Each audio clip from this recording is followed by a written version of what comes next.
La reacción mía es inmediata, y lo ha sido inmediata, de sumarme a lo que esto representa. Esto representa más que una innovación, que es una palabra que me gusta poco, una recreación.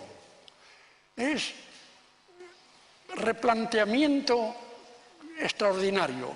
Se dice, por ejemplo, acabo de oigo mal y no he oído bien lo que se ha dicho antes, pero han llegado a mis oídos las palabras, por ejemplo, generación perdida.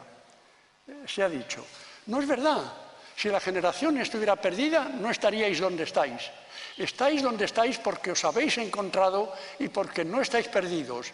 Estáis amargados, estáis acosados, estáis desconcertados quizá, estáis preguntándoos qué pasa para que pase esta barbaridad de las cifras que he visto sobre el paro juvenil.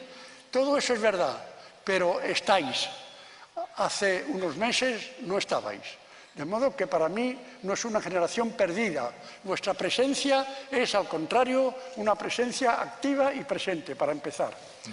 No he oído bien lo que ha dicho el joven anterior, pero ha habido dos palabras que retengo, que he retenido y que quisiera comentar. Una es, perdonadme, pero además no veo bien. Tiene las gafas ahí, tiene las gafas ahí. Una es, una es, como veis, soy un asco ya, ¿verdad? No sirvo para nada. ¿Qué dice aquí? Dios mío. Fíjate. ¿Y tú pretendías ver sin gafas? Mira. Mira, primero, sin el telescopio no se pueden ver las estrellas. Lo primero. Pensar futuro. Una cosa que ha dicho el joven aquí era pensar en el futuro. Es absolutamente esencial pensar en el futuro. Y yo quisiera tener un momento hoy para decir unas palabras sobre cómo veo el futuro y cómo pensar en el futuro. La segunda tiene una respuesta más corta. ¿Qué dice aquí? Creer. Que la gente se lo crea. Ha dicho también que la gente se lo crea. Mirad, una prueba del error en que están los que nos mandan es esta idea de que la gente se lo crea. ¿Cómo se va a creer la gente?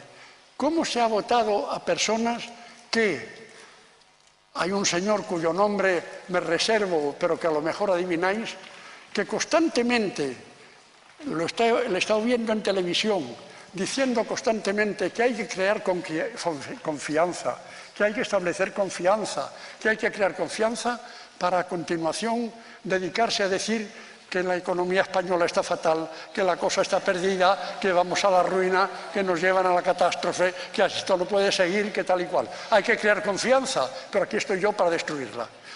Es decir, este señor...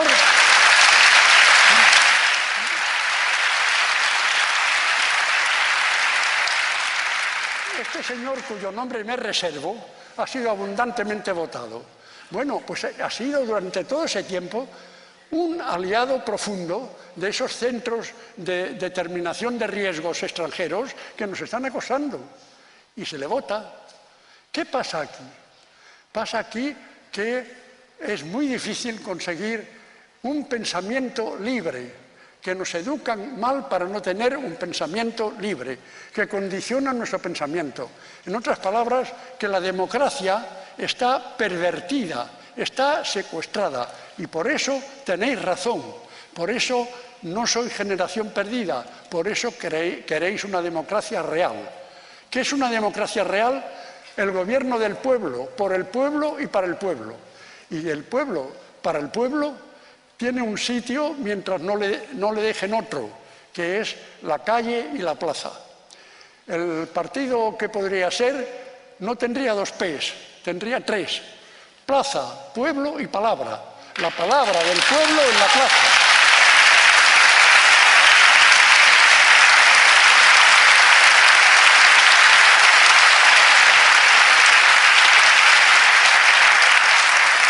Por eso estáis aquí, pero no estáis perdidos. Yo quisiera deciros, contribuir un poco a la serenidad, que tengamos claridad y visión. Claridad, en primer lugar, para no cometer errores con la violencia. Voy a dedicar 2 palabras nada más al problema de la violencia. Yo lo he dicho en el prólogo del folleto de Hessel, yo he dicho estoy contra la violencia y por eso he incluido el nombre de Gandhi, que vivió toda su vida contra la violencia y consiguió la libertad de la India contra la violencia. De modo que estoy contra la violencia y eso está clarísimo, porque además, cuando se tiene razón, como la tenéis vosotros, o acudir a la violencia es empezar a perderla, empezar a dar pie a que nos la quiten. De modo que eso está claro. Dicho esto, que no estoy de acuerdo con la violencia, quiero recordar, sin embargo, que hay muchos nombres para la violencia. La palabra orden público sirve para la violencia. El señor consejero ese de Barcelona, que hace un par de semanas ordenó apalear a los que estaban reunidos en la Plaza Cataluña, a los mozos de escuadra, ese señor invocaba el orden público, estaba practicando la violencia. Y otras veces la violencia está en las leyes, porque las leyes son siempre la expresión del poder. Digo la expresión del poder porque aunque haya leyes justas, si el poder quiere, hace leyes injustas y llegamos a situación de injusticia y de violencia. De modo que en cuanto a la violencia vamos a aclarar las cosas y a pensar que no todos tienen razón, no todos tienen culpa, pero que no tenéis derecho, por decirlo así, a recurrir a la violencia, porque tenéis mucho más, tenéis la razón. Y segundo, que me lleva a lo segundo que apuntaba yo aquí, porque tenéis el futuro, sois el futuro. Y os digo que sois el futuro porque el sistema en que se está viviendo está ya roto y perdido. Es un sistema que ha apurado, ha agotado las posibilidades de estímulo de la gente en el terreno de la acción. Es un sistema que al convertirlo todo en mercancía, al dejar el dinero y el beneficio como único interés de la vida, ha destruido todos los demás hermosos intereses y riquezas de la vida, que en los jóvenes están todavía vivos. Quiero decir que no es esto una ilusión mía, porque quiero decir que contempléis cómo el sistema no tiene nada que ofrecer aparte del dinero y la lógica del beneficio. De las grandes estructuras del sistema, la Iglesia, que fue importante en la Edad Media, está petrificada en el siglo XVII, de ahí no sale y cada vez más distante y más alejada de la sociedad civil y de nuestras vidas corrientes. La economía está...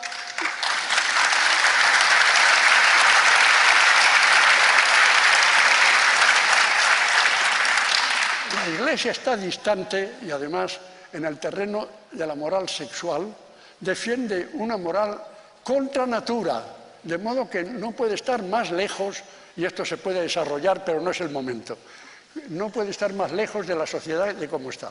La economía, que empezó a arrancar una nueva economía en el siglo XVIII, se ha quedado en los supuestos del siglo XVIII y está orientando, como al condicionar nuestras conductas por el beneficio, está orientando el desarrollo en una forma perversa e insostenible. Se habla de desarrollo sostenible, es mentira. El desarrollo que se está haciendo, que es más de lo mismo y más de lo mismo y más de lo mismo y nada más, es insostenible. Pensad sencillamente que en el siglo XX la humanidad se triplicó. Pasamos de 2.000 millones a más de 6.000 millones. La extensión y los recursos de producción de la Tierra no se triplicaron. Y esto va a cada vez más. El despilfarro, el destrozo del medio ambiente no podrá continuar mucho tiempo. Es completamente imposible. De modo que las pretensiones de seguir destrozando y de seguir acabando con los recursos, esas pretensiones se estrellarán en un plazo que vosotros vais a vivir. Yo no, afortunadamente, pero para mí. pero vosotros lo vais a vivir. De modo que esa idea del desarrollo no es un ideal, es mentira y mientras tanto la explotan los que tienen. Y si ahora puede parecer todavía el desarrollo, es porque el 20% de la humanidad disfruta del 80% de recursos de la Tierra, mientras que el 80% de la humanidad no tiene más que el 20% para ella. Y gracias a esa injusticia, entonces se puede mantener la situación económica. El desarrollo económico futuro, sensato, el que vosotros tendréis que aplicar, tendrá que ser ecológico, para empezar. Ecológico, por respeto al medio ambiente en el cual vivimos, el planeta que habitamos, que es nuestra casa, no la podemos destruir. Aunque no sea más que por respeto a nuestros hijos y a nuestros nietos que la van a heredar. Segundo, tendrá que ser ético. Tendrá que ser un desarrollo de todos y para todos. Estoy pensando en el futuro, que es lo que quería este compañero. Y si me apuráis, tendrá que ser hasta estético, porque será hermoso ver un desarrollo de ese género. De modo que ni iglesia ni economía de mercado. Y en cuanto a la política, la democracia representativa que nos brindan es otra farsa total. Y por eso está pasando lo que está pasando y os ocurre lo que os ocurre. Es una farsa total porque reposa sobre el hecho de que se nos educa desde la infancia para no tener pensamiento propio, personal de cada uno. Y por pensamiento propio de cada uno, si uno no hace más que repetir el dogma que le han colocado a uno en la infancia o los credos que le han colocado a uno después, y todo eso, si uno no piensa por su cuenta, uno no tiene libertad. Es inútil tener luego libertad de expresión, porque si lo que yo expreso es lo que me han dicho que diga, entonces no soy yo el que vive. Y para vivir, el ser humano plenamente necesita pensar con libertad. Y esta democracia no nos enseña a pensar con libertad, sino todo lo contrario. Y los medios que llaman de información y electrónicos y de difusión y medios de comunicación, gracias, los medios de comunicación son medios de ocultación y medios de desinformación. Y entonces, por eso se consigue que se vote al señor que quiere confianza, pero que se dedica a destruir la confianza. Si no, no se hace. De modo que ni la Iglesia, ni la economía, ni la política, ¿a qué se apunta un joven hoy? ¿A qué ideal? ¿Qué cosa le puede entusiasmar a uno? ¿Qué hay? Han destruido los valores, no los derechos, algo peor, los valores humanos. Han destruido la idea de justicia internacional, por ejemplo, las barbaridades de Irak o las barbaridades de Guantánamo o de donde sea, ¿verdad? De modo que han destruido la dignidad, han destruido la idea de libertad, han destruido la idea de justicia, han destruido la idea de cooperación, de fraternidad, y nos dan una divisa que es productividad, competitividad, innovación. Estas son las tres palabras mágicas del sistema. Pero productividad, ¿de quién y para quién? Nos dicen los empresarios que hace falta más productividad, trabajando más y cobrando menos. Cobrando menos no serán ellos los altos, porque acabo de leer hoy mismo que en las alturas de la banca, en otros sitios se han aumentado hasta el 30% los sueldos de los grandes. De modo que la productividad está bien, pero ¿la productividad de quién? La productividad se la embolsan los propietarios de las empresas pagando menos. De modo que lo de la productividad hay que tener mucho cuidado. La competitividad habría que sustituirla también por la cooperación, en vez del enfrentamiento destructivo, la cooperación y trabajar entre todos. Y en cuanto a la innovación, la innovación científica es útil, pero la innovación de mercado, que consiste en cambiar la etiqueta de la mercancía para cobrarla más cara, eso no tiene interés. Yo propondría otra trilogía que fuese vitalidad, cooperación y recreación en vez de innovación. Crear, recrear. Y eso es lo que se puede hacer.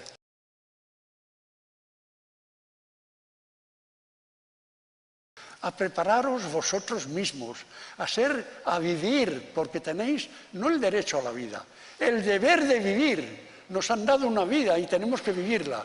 La mía se está acabando, yo la he vivido lo mejor que he podido. De modo que hay que vivirla y dar vida a esa vida que tenemos. Vivir, tenéis que vivir y mejorar y crecer y ser cada vez más cada uno lo que sea.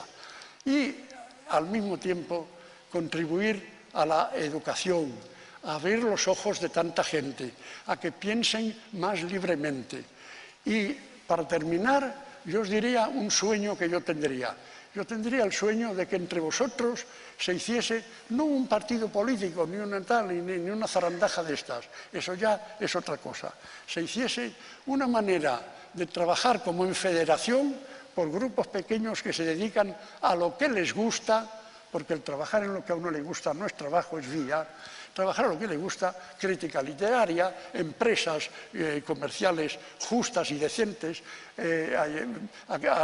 espectáculos, el arte, la literatura, lo que quieran, que se dediquen a lo que sea, pero que lo hagan siempre pensando en orientarnos, porque esta gentuza ni siquiera sabe lo que quieren, no es que no saben dónde van, es que no saben lo que quieren.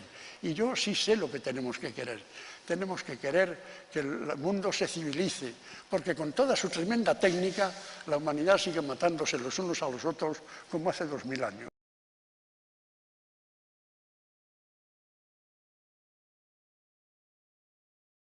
Las sociedades no cambian mientras no cambien de dioses.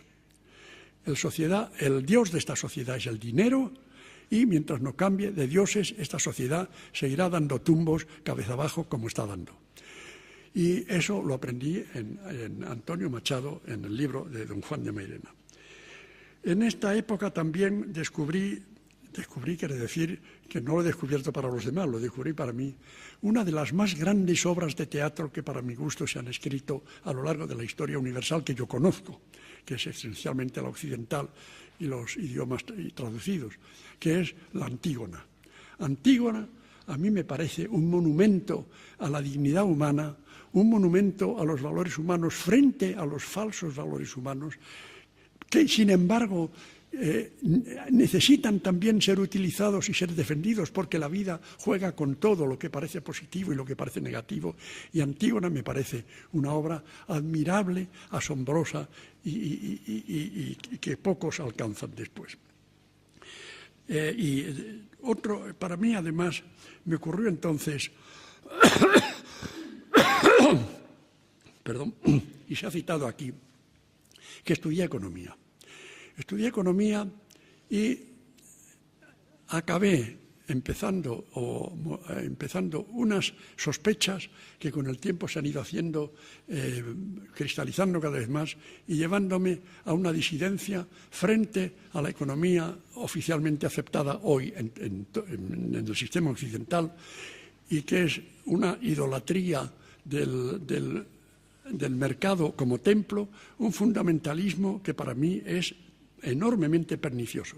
El mercado es una institución indispensable, pero entregar las riendas aparentemente, no voy a entrar en detalles, pero entregar las riendas al mercado es una locura que nos está llevando cabeza abajo a donde de todas maneras hubiéramos ido por razones que quizá podamos usar al final. Solamente les diré a ustedes una cosa de cómo van las cosas de mal. Cuando yo estudiaba, hace nada más que medio siglo, que eso en la historia no es nada, los libros decían que los economistas no teníamos que preocuparnos ni del agua ni del aire, porque eran bienes autorrenovables, que no iban a faltar nunca y que se renovaban. Díganme ustedes si eso es verdad hoy. Hemos conseguido ya que no sea verdad. Y luego les diré a ustedes que los manuales de aquella época empezaban estudiando las necesidades humanas y sus naturalezas para hablar luego de los productos que servían para satisfacerlas. Hoy, con tanta técnica, tanto avance científico y tantas innovaciones, primero se inventan los productos y luego se dice para qué van a servir. Y se inventa, si hace falta, las necesidades de esos productos. Y todavía no hemos aprendido, lo digo en mí, Yo no he aprendido todavía a usar el teléfono móvil de ninguna clase, pero los que tienen teléfono móvil de último modelo se encuentran sorprendidos porque ya se ha leído el otro modelo que anula el modelo anterior. Y esto es el sistema de la bulimia del consumismo, no digo más.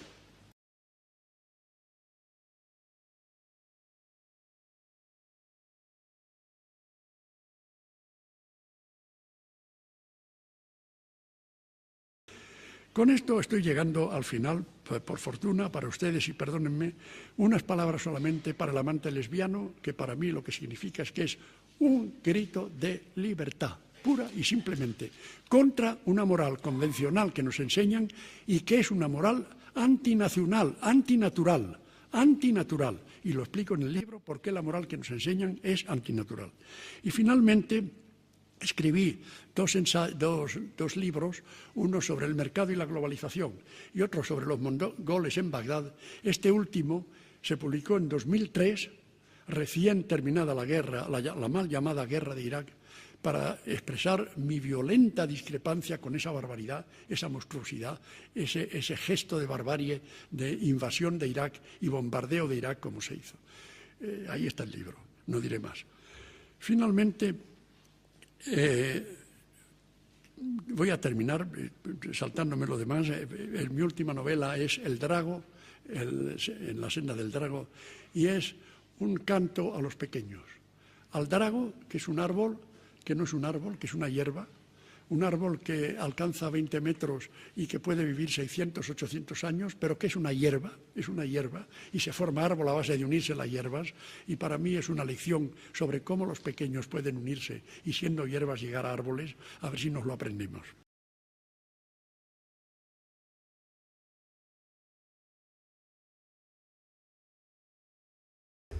Humanismo es una palabra antigua, procede sobre todo del Renacimiento en su forma actual y significa muchas cosas, pero yo quiero subrayar algunas nada más y sobre todo llamar la atención sobre lo mal que estamos en la sociedad, no española, sino de todo el mundo en cuestión de humanismo.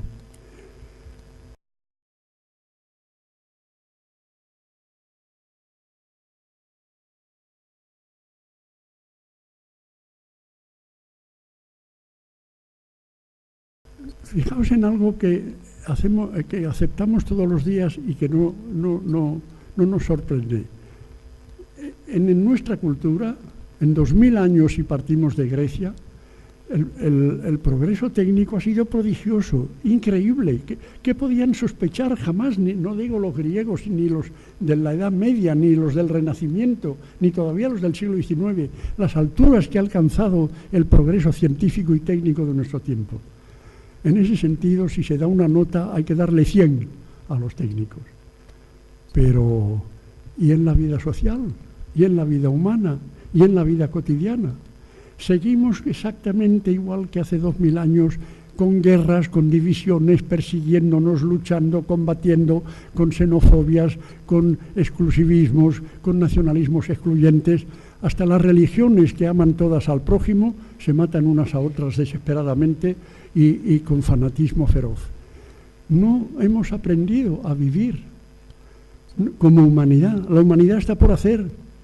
Todavía en otros tiempos se podía pensar que nos separaban océanos, desiertos, montañas. Unas culturas ignoraban a otras. En América no se sabía lo que se hacía en Europa y viceversa. Pero ahora, cuando la técnica nos ofrece comunicaciones instantáneas, transportes casi instantáneos, todas las oportunidades para encontrarnos en un escenario único, ahora nos encontramos con que seguimos lo mismo, sosteniendo las mismas barbaridades, las mismas crueldades, las mismas salvajadas. Ahora mismo, ¿cómo es posible eso? ¿Cómo no hemos aprendido a vivir en paz, a vivir con la naturaleza, a vivir con sosiego, a disfrutar de esa técnica? Es pura barbarie. Yo recuerdo de algunas películas americanas que los indígenas, los indios, los pieles rojas, detenían un tren, lo asaltaban y luego cogían todo lo que habían encontrado en el tren y empezaban a disparar al aire los fusiles, se emborrachaban además. No sabían qué hacer con los instrumentos, no sabemos qué hacer con la técnica. No tenemos el arte de vivir, tenemos mucha técnica y muy poca sabiduría.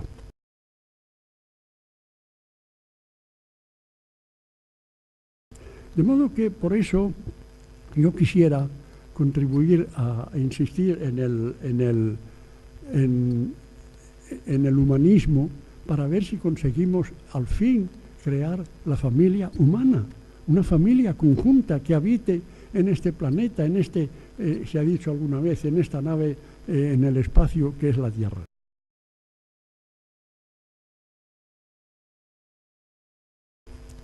¿Tenéis mucho tiempo libre para vivir? ¿Para viviros? ¿Tenemos mucho tiempo libre para vivirnos? ¿O pedimos constantemente que nos vivan? Vamos al médico a que nos cure, vamos al profesor a que nos enseñe. No nos enseñamos, no nos curamos. Y esa es la vida, hacernos nosotros. La vida es hacernos lo que somos. Lo sabían los griegos, pero no se sabe ahora lo que es. Hacernos lo que somos. Cada uno de nosotros nace con un potencial que tenemos, no ya el derecho de vivir, el derecho de desarrollar. Se habla mucho del derecho de vivir. Hay algo más fuerte que el derecho de vivir, queridos jóvenes. Es el deber de vivir. Tenéis el deber de vivir. Y el deber de vivir quiere decir, tenéis el deber de hacer de vuestra potencialidad lo más que podáis. Cada uno en su campo.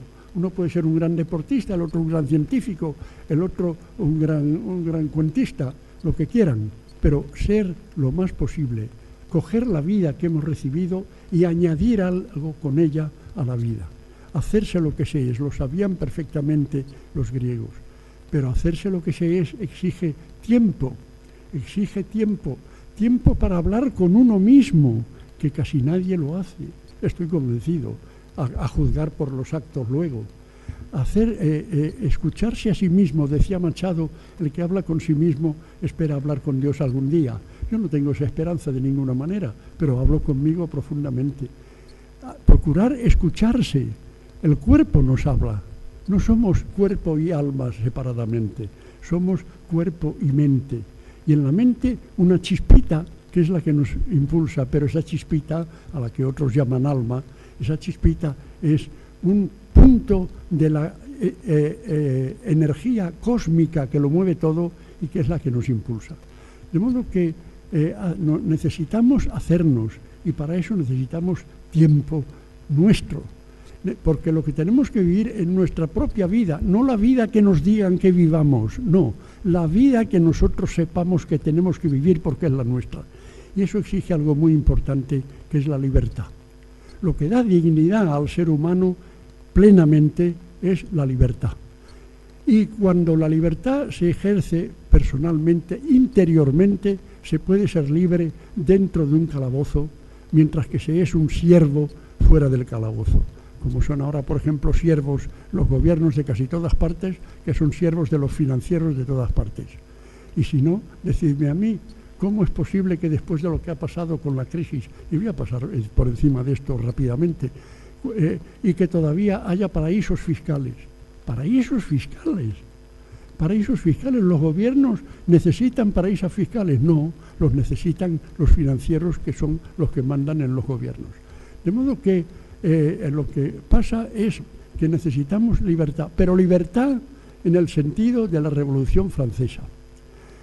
No hace mucho, con motivo de un debate en nuestro Congreso de los Diputados, un cierto diputado se escandalizaba de cierta propuesta del gobierno y decía, es que si se aprueba esta ley vamos a caer en la Revolución Francesa. No, no vamos a caer en la Revolución Francesa porque todavía no hemos llegado a la Revolución Francesa. Aquí todavía no estamos a la altura de la Revolución Francesa porque todavía no somos laicos. De modo que nos encontramos con que la libertad hay que ejercerla con las condiciones que ponían los propios revolucionarios, con igualdad y con fraternidad, con esa fraternidad de que hablan las religiones antes de matarse unos a otros, con igualdad y con fraternidad. El hombre libre, con igualdad y con fraternidad, es el hombre con dignidad. Y estoy mencionando palabras que son valores fundamentales. Valores, y no quiero extenderme, estoy corrigiendo, estoy sujetándome, valores para ensalzar lo que más os deseo que lleguéis a conseguir, lo que más os ruego que tratéis de cultivar, queridos jóvenes, que es el pensamiento libre. A lo mejor os dirán que el pensamiento libre es algo muy peligroso, al que suelen llamar relativismo. Eso lo dicen los que son absolutistas y por consiguiente el pensamiento libre lo consideran relativismo. El pensamiento libre es indispensable para todo y si todos practicáramos el pensamiento libre habría ciudadanía y si hubiera ciudadanía no pasarían las crisis que pasan, que son crisis financieras inherentes al sistema y mientras siga el sistema seguirá habiendo las crisis y lo que pasa es que el sistema se agota afortunadamente.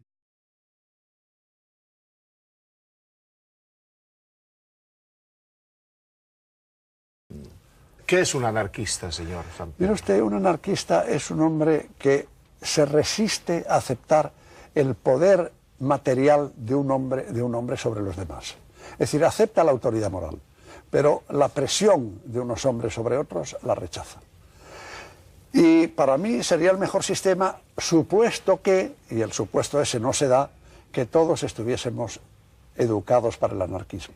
Es decir, si en la mentalidad de todos se internaliza el respeto a los demás, el respeto a los derechos ajenos, no haría falta que nos mandaran.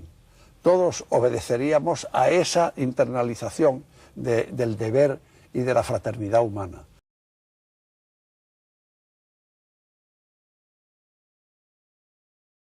El desarrollo que se viene siguiendo desde los últimos siglos, en la edad moderna, el desarrollo actual, no continuará mucho tiempo. Para mí eso es elemental y claro. No continuará mucho tiempo no porque en sí sea bueno o malo. En realidad este desarrollo básicamente cuantitativo y economicista, este desarrollo consistente en producir cada vez más bienes y servicios y no en mejorar cada vez más a los seres humanos, este desarrollo tuvo su utilidad, tuvo su valor y nos ha deparado muchos beneficios, pero su época está terminando. No puedo desarrollar mucho el tema, si luego hay preguntas lo haré con gusto, pero señalaré solamente dos límites contra los que se estrella este desarrollo. Primer límite, la naturaleza. No es por casualidad que la defensa de la ecología es un problema hoy del gran público y gana elecciones, como leo en el periódico de esta mañana. No es casualidad. Este desarrollo se ha hecho en gran parte a costa de la naturaleza, a costa del ambiente, y eso no puede continuar mucho tiempo. Y en segundo lugar, este desarrollo de los países más adelantados se ha hecho a costa de los demás, y los demás se resisten a que esto continúe, y se resisten cada vez con más fortuna. Las formas de colonialismo que se podían hacer en el pasado son hoy imposibles para los que desearían hacerlas. Ese es otro límite. Hay más límites, pero con estos dos es suficiente para comprender que este desarrollo no puede continuar.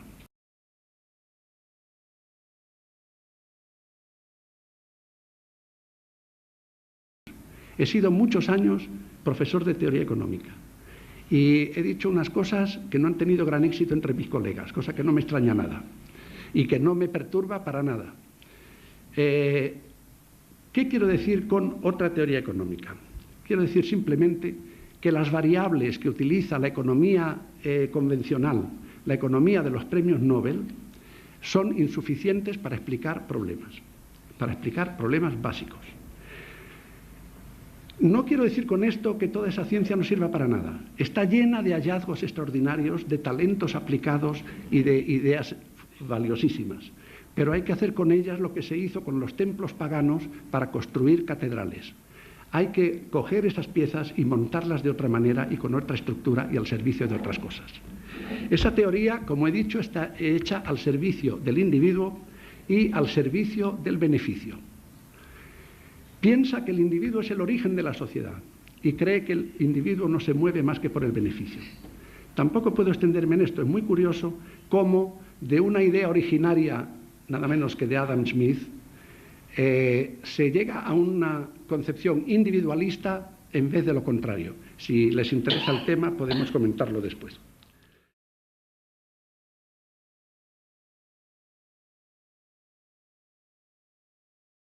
No quisiera ponerme muy técnico, ¿verdad? Porque entonces acabaría pedante y es lo último que quiero ser aquí. Pero cuando se nos habla de productividad, los manuales nos dicen que si una empresa tiene 10 obreros trabajando y añade uno y son 11 y aumenta la producción, ese aumento es la productividad marginal del obrero ese. Estoy simplificando mucho, pero esa es la cuestión. Y es mentira. Ese aumento no es la productividad de ese obrero, es la diferencia entre que se reúnan 11 y que se reúnan 10, porque un solo obrero no produce eso ni produce nada. De modo que es falso. Y sobre esa falsedad se hacen modelos matemáticos preciosos, elegantes, que yo admiro sin entenderlos. Pero es precioso, pero es falso. Otra cosa mucho más clara, la inflación, problema de todos. Los premios Nobel, algunos, ¿verdad?, dicen con énfasis que basta manejar la oferta monetaria para luchar contra la inflación. Y tampoco es verdad, porque después de manejar la oferta monetaria bien, como se hace en muchos países, hay que poner de acuerdo después a los obreros, a los empresarios y al gobierno para que acepten ciertas condiciones, etcétera, etcétera. Porque si fuera verdad que manejando la oferta monetaria se evitaba la inflación, no habría nunca inflación, porque hoy sabemos cómo manejar la oferta monetaria. De modo que no es verdad. Y finalmente, y sobre todo, esta teoría no es válida para dirigir el desarrollo económico. El desarrollo económico es demasiado importante para confiárselo a esos economistas. Porque el desarrollo es un proceso social, global, y no solamente de la economía. Y entonces, con variables puramente económicas, es imposible afrontar un desarrollo social. De modo que esa teoría no sirve.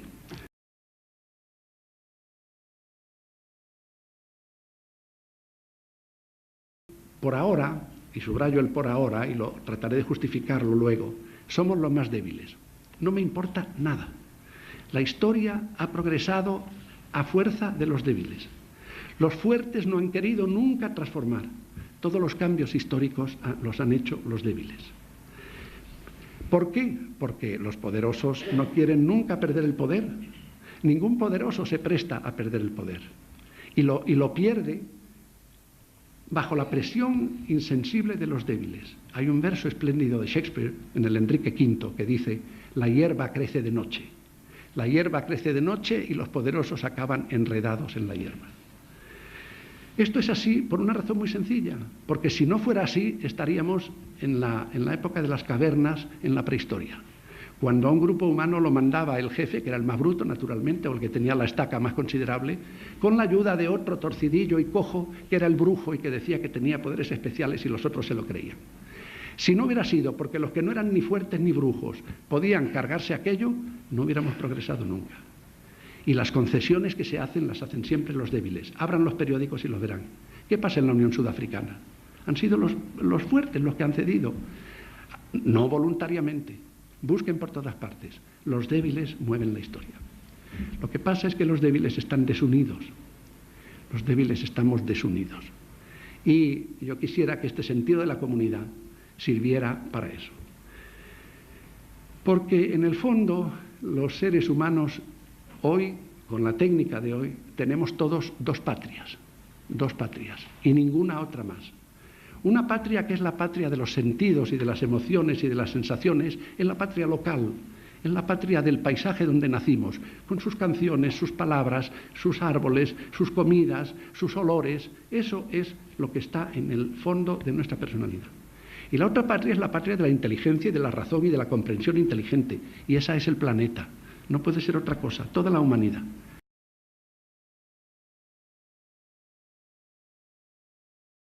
Tenemos dos patrias, somos ciudadanos de mi pueblo y ciudadanos del mundo, a la vez.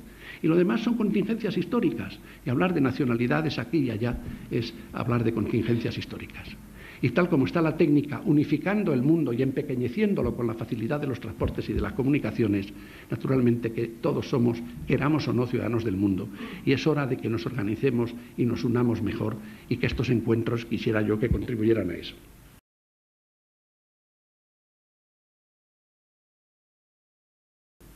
¿Qué se gritó en las calles de París hace un poquito más de 200 años?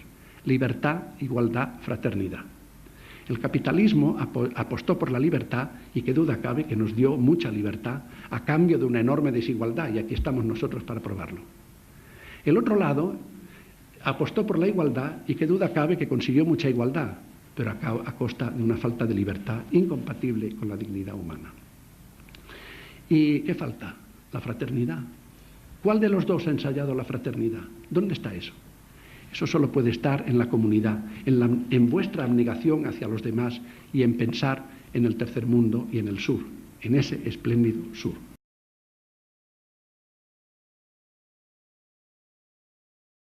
Y esta crisis es un aspecto de ese desmoronamiento general. ¿Quién tendría que reaccionar? Todos, el público protestando y desde luego los líderes reaccionando de otra manera, poniendo un freno a todas estas cosas. El hecho es que es imposible, de modo que o se corta o se cortará por agotamiento de fuentes de energía, por la destrucción, por la perturbación del clima, por la contaminación del agua, que ya escasea en muchos sitios, por la contaminación del aire, por todo lo que se está destrozando. ¿Por qué no se escucha más este mensaje? ¿Por qué eso que usted está diciendo, que me parece muy sensato, se oye tan poco? ¿Por qué no existe esa conciencia de ese riesgo real del que usted habla, que estoy convencido de que es cierto? Mire usted, porque los que pueden modificarlo, los que pueden influir más en modificarlo, no quieren, y los que quieren modificarlo no pueden. Voy a explicarme. Estos problemas a la gente poderosa, rica y la que domina y toma decisiones no le alcanza. Pero tienen hijos, tienen familia, tienen hijos, una perspectiva de futuro. Pero no tienen raciocinio suficiente ni visión suficiente para darse cuenta de todo esto que está pasando. Ellos siguen teniendo sus comodidades y teniendo sus problemas. Hace poco leía yo en el periódico, hace pocos días, en el periódico, leía que ha llegado a Madrid Óscar de la Renta. Y Óscar de la Renta contaba que para el lujo no hay crisis. Que él, el mismo día en que quebraba la banca Lehman de los Estados Unidos, ese mismo día él consiguió vender un abrigo de pieles por el precio de $125.000. A ese nivel la crisis no preocupa a nadie. Entonces, como a ellos no les alcanza, pues ahí queda eso. Mire usted, una cifra decisiva. Para salvar a los bancos, se han reunido en pocos días, inmediatamente de la crisis, cientos de miles de millones de euros o de dólares. Cientos de miles de millones. En las mismas fechas, la FAO, la Organización de Alimentación, pedía 12.000 millones para corregir el hambre en el mundo. No los ha conseguido. Y yo subrayo, por si alguno de los espectadores no lo tiene claro, que quien nos está diciendo esto es un catedrático, profesor de estructura económica, que conoce muy bien el universo de la economía mundial y que lleva, como él mismo ha dicho, como mínimo desde el año 47 reflexionando y enseñando sobre economía. Ha sido además profesor de algunos de los ministros más relevantes de la transición económica en este país. Que yo sepa Solchaga, que yo sepa Boyer, y no pocos economistas que en estos momentos toman decisiones.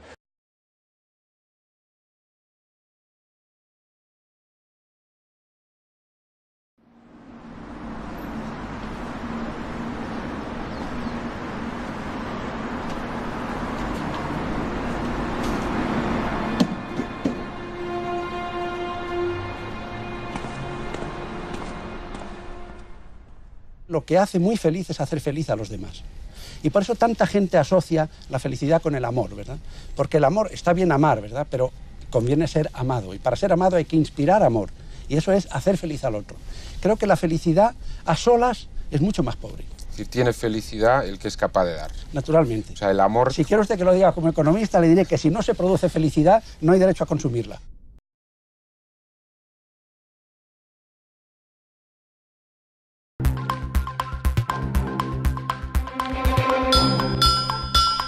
Mi esperanza está en los grupos marginados, que son muchos en la sociedad.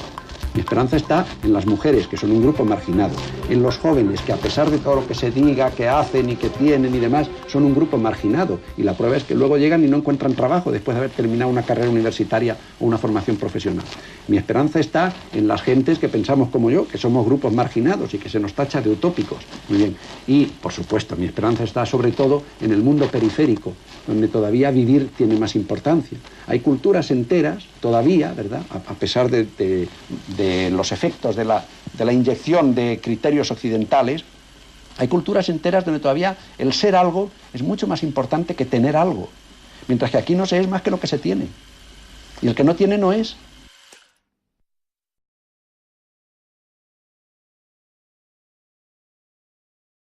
El mundo actual no te gusta casi nada, ¿verdad? No me gusta casi nada, ¿no?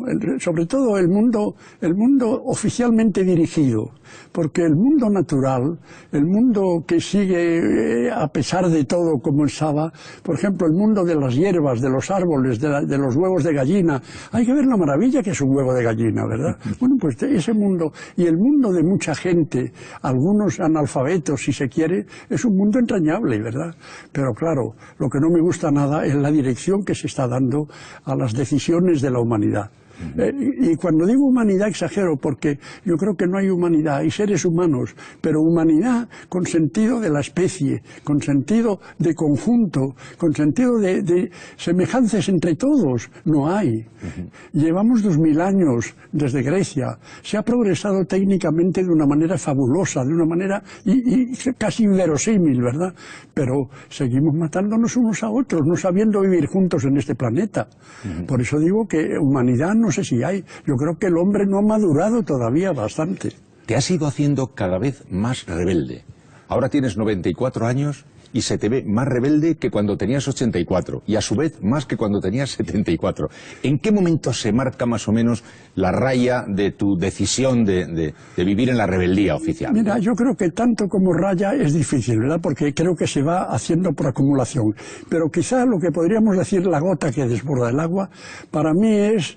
después de lo de París, del 68, de París y de Berkeley y de tantos sitios, cuando eso consiguen sofocarlo y entonces empiezan los reaccionarios y empieza eso que llaman neoliberal, que es lo más viejo que hay, porque cuando a una palabra hay que ponerle neo es que es vieja, ¿verdad? En las nuevas no se pone neo. Bueno, pues con toda esa reacción de represión, de la Thatcher, del Reagan y de todo aquello, entonces sí que me pasó una cosa. Recordé una de los gritos que se dieron, que se escribieron en las paredes de París en el 68, y uno de ellos era que pare en el mundo que me apeo. Yo comprendo que el mundo no se para, afortunadamente, ni se puede parar, ni probablemente se parará, y que, por tanto, no era realizable. Pero yo sí puedo hacer una cosa, que es apearme yo. Y a partir de entonces decidí ponerme al margen. ¿Qué es apearse? Apearse es que me quedo mientras el río de humanidad continúa históricamente adelante, yo me siento en la cuneta y los veo pasar. Porque no necesito adiciones.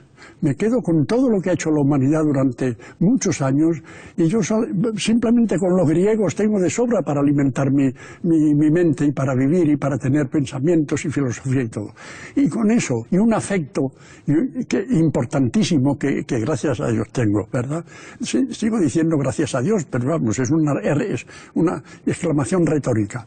Y con el afecto de mucha gente que me demuestra pues consideración, la misma que yo demuestro a los demás, con eso me sobra para vivir y no necesito más artilugios ni más lo que hacen con este desarrollo que se dice. ¿Y qué pretenden ustedes? Más de lo mismo. Mire, más de lo mismo es una barbaridad. Más de lo mismo es una barbaridad. Y eso que llaman ustedes sostenible es totalmente insostenible.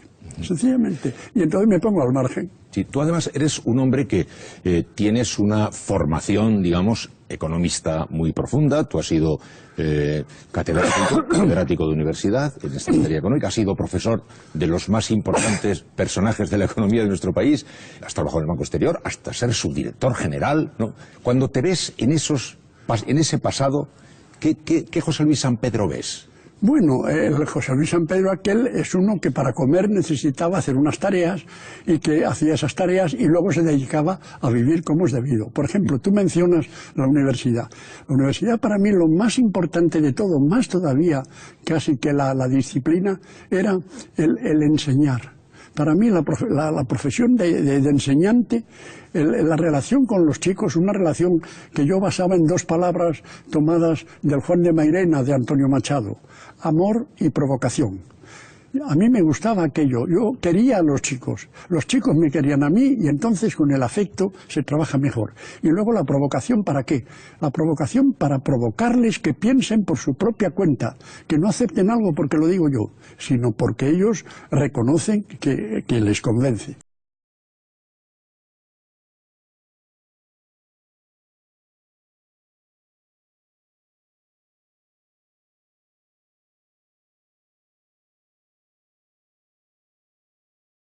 Y esta vía es mi referente. Esta vida es la que hay que vivir, la que tenemos el deber de vivir. Y eso significa que tenemos el deber de buscar la libertad. Porque si yo no tengo libertad, lo que estoy viviendo no es mi vida. Es la vida que me imponen, la que me obligan. Yo la libertad la concibo como la concebían los revolucionarios franceses, que dieron la mejor fórmula: libertad, igualdad, fraternidad. La libertad condicionada por la igualdad, es decir, que los demás sean libres también, y por la fraternidad, el amor que tú has referido antes, que tú has citado antes y que es otro referente. Porque la libertad es como la cometa vuela porque está atada. Tú trata de que una cometa vuele, cógela y échala al aire, jamás vuela. Átale una cuerda, sujétala y entonces tiene la responsabilidad de resistir al viento, de vivir la vida y entonces la cometa vuela.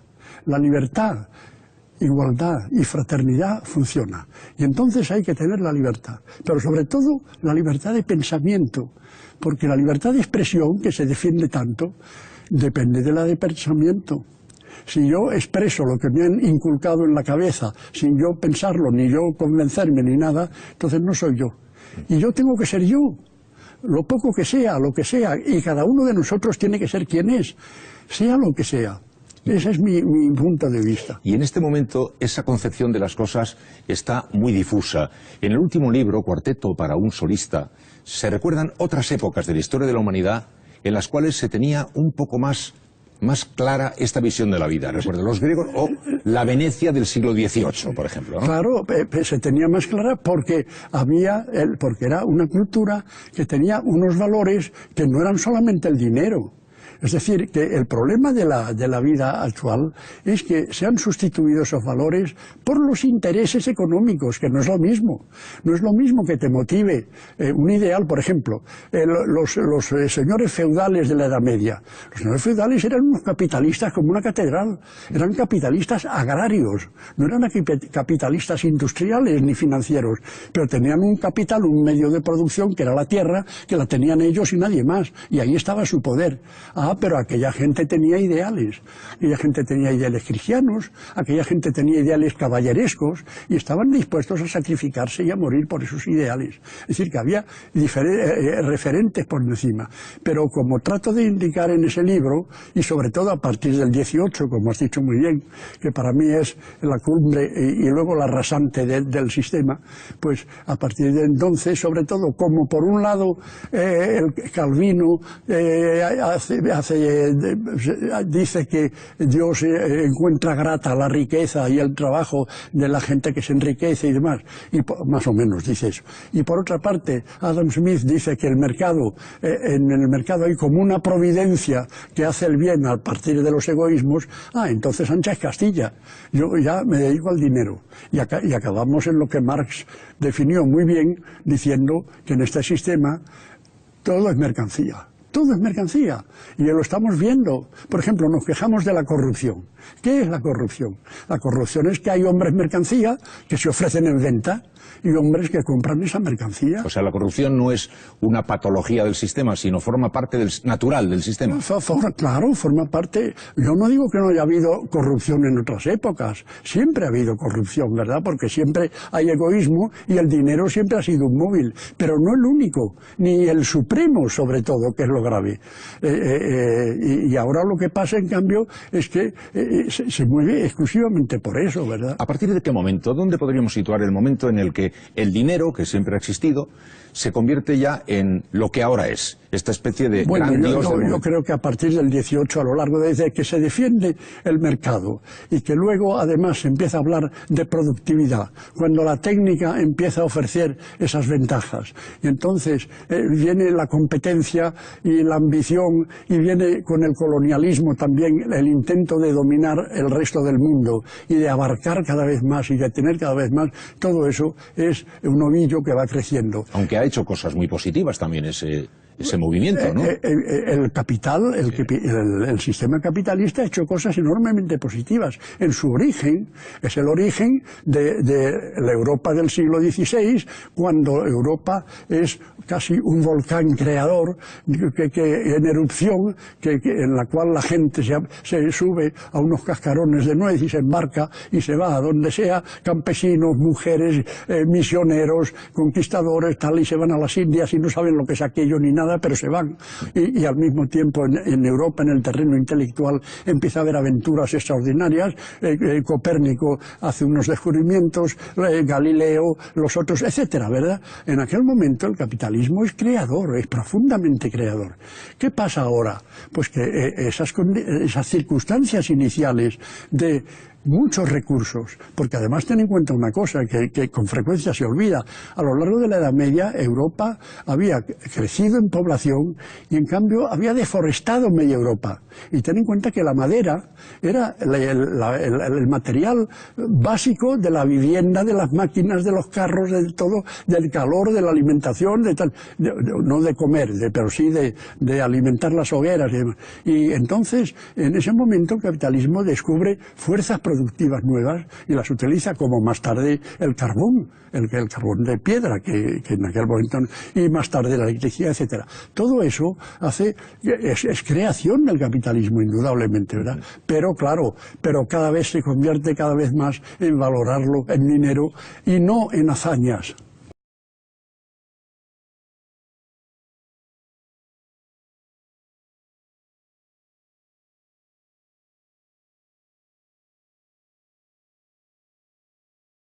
Y ahora mismo, por ejemplo, tal como están las cosas, ¿hacia dónde va ese capitalismo? No lo saben. No lo saben. Es curioso. No saben dónde van. Se puede decir que, claro, el futuro no lo conocemos y, por tanto, no sabemos a dónde vamos. Pero por lo menos tendríamos obligación de saber qué queremos alcanzar. Aunque luego nos equivoquemos, ¿verdad? Pero si uno emprende un viaje, o conoce el sitio a donde va, o por lo menos dice, quiero ir a tal sitio, quiero ir al mar, quiero ir a la playa, quiero ir a la montaña, ¿verdad? Pero aquí no lo saben. Aquí no saben más que más y más y más. Mira, la triple consigna de la productividad, la competitividad y la innovación, que es la que te repiten constantemente, es enormemente discutible. Productividad, ¿para quién? ¿Quién se lleva los frutos de la productividad? Ahí está, a la vista, ¿verdad? La competitividad. Competitividad, competencia, en vez de cooperación, en vez de trabajar juntos, en vez de encontrar soluciones juntos. Y luego la innovación, es verdad que la innovación científica de verdad ofrece nuevos materiales, nuevas medicinas, nuevas perspectivas, pero en la inmensa mayoría de los casos la innovación es pura innovación mercantil. Consiste en cambiar la etiqueta, en añadirle algo, en ponerle una cosa. ¿Para qué? Para ganar más dinero. Para mí, lo único que en este momento funciona es la ciencia. porque la Iglesia está petrificada en el siglo XVI y no hace más que tratar de ejercer poder, etcétera. No lo voy a describir. El Parlamento, con los medios de informática hoy, no funciona apenas, y menos con listas cerradas como en nuestro caso. Se podían ahorrar completamente las sesiones de 200 personas reuniendo a los portavoces, y la economía también está sobre axiomas del siglo XVIII, que es el neoliberalismo. Pues todo eso, lo único que dentro de eso funciona realmente y progresa es la ciencia. Si esto continúa, vamos a ir, en mi opinión, a una nueva versión de lo que fue en el siglo XVIII del despotismo ilustrado.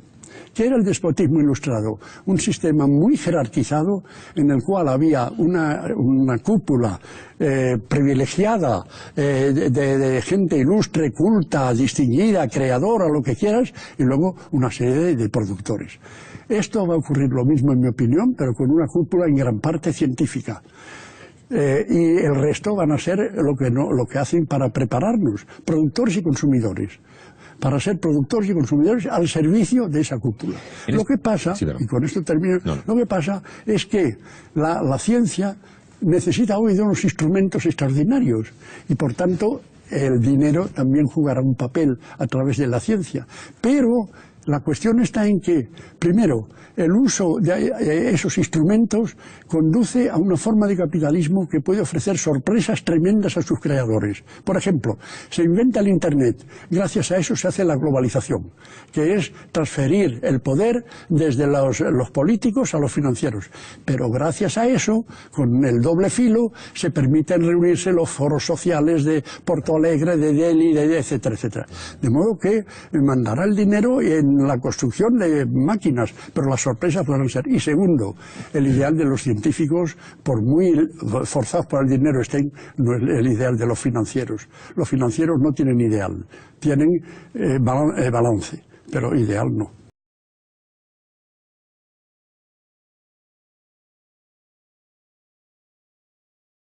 Y mientras tanto, en el ahora mismo, una vez que se ha puesto ya de manifiesto clarísimamente con el último desplome financiero, etcétera, que las democracias, la política está subordinada, está sometida a esos poderes financieros, ¿qué espera de la política? ¿Qué le parece que le va a pasar a nuestras democracias y a nuestros partidos políticos? Pues les va a pasar que van a ser dominados por los que sean capaces de difundir ideas y lenguajes nuevos. El lenguaje es muy importante, porque con el lenguaje vienen las imágenes, y con las imágenes vienen otras cosas. Por ejemplo, ahora el prestigio de un banquero. Bueno, el prestigio de un banquero ya no es el prestigio del banquero del siglo XIX. El banquero del siglo XIX era un señor respetabilísimo, ¿verdad?, que iba por ahí y la gente decía, uy, pues Morgan, pues que el otro. Ahora, de los banqueros les obedecemos y nos dominan y lo que quieras, pero los despreciamos. Los que somos un poco conscientes los despreciamos porque su ideal es muy pobre y muy bajo, ¿verdad? ¿Y de los políticos, de la política? La política.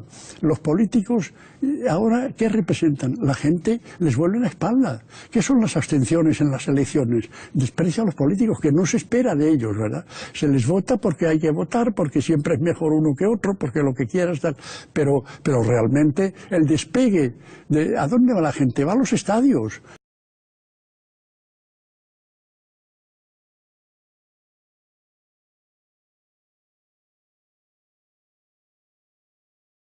Solo salva el amor entendiendo bien la palabra amor. A ver, ¿cuál es? La palabra amor no es solo amor sexual, evidentemente. No es solo ni siquiera amor de amistad. Amor, yo diría que amor es ansia de la vida, ansia de vivir. Amor a uno mismo en el sentido de que uno mismo es vida. Para mí el gran referente es la vida.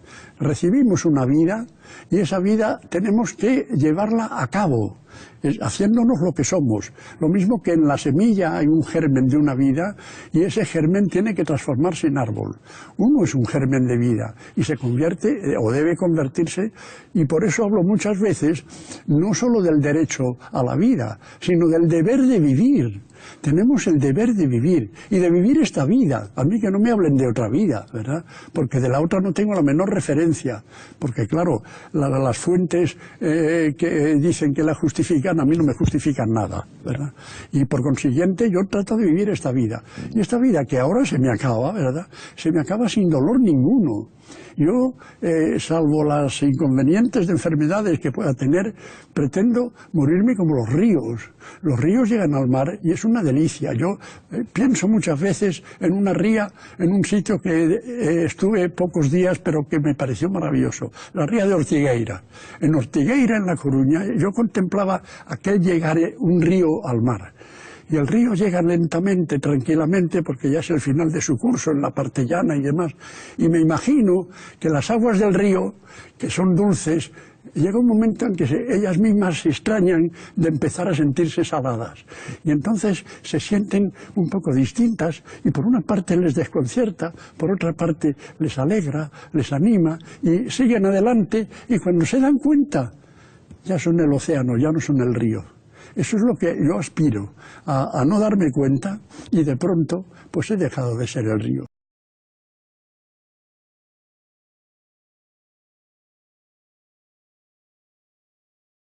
¿Pero qué soy yo más que una chispa de la vida del cosmos? Todo lo que él decía, que la muerte era parte de la vida, que no había que ser inmortal, todas las cosas que son fáciles de decir, pero que uno imagina que a la hora de la verdad te va a entrar el cague, pues él tal cual vivió, tal cual, sí. Yo me acuerdo que hacía algún tiempo él una vez había dicho que no le tenía miedo a la muerte, pero que tenía miedo a fallar.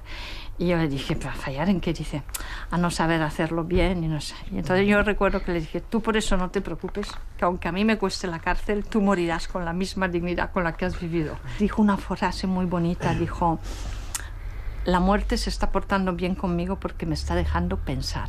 Yo me siento ahora en una sala de espera donde me van a avisar de un momento a otro. Y no tengo queja ninguna. Me parece muy bien. Yo diría más. Diría incluso que el hecho de ser mortales, y esta es la tesis de mi novela La vieja sirena, el hecho de ser mortales agudiza la vivencia, agudiza el sentido de la vida. Ser inmortales sería espantoso, un aburrimiento de miles de años, repitiendo lo mismo. No, está bien como está.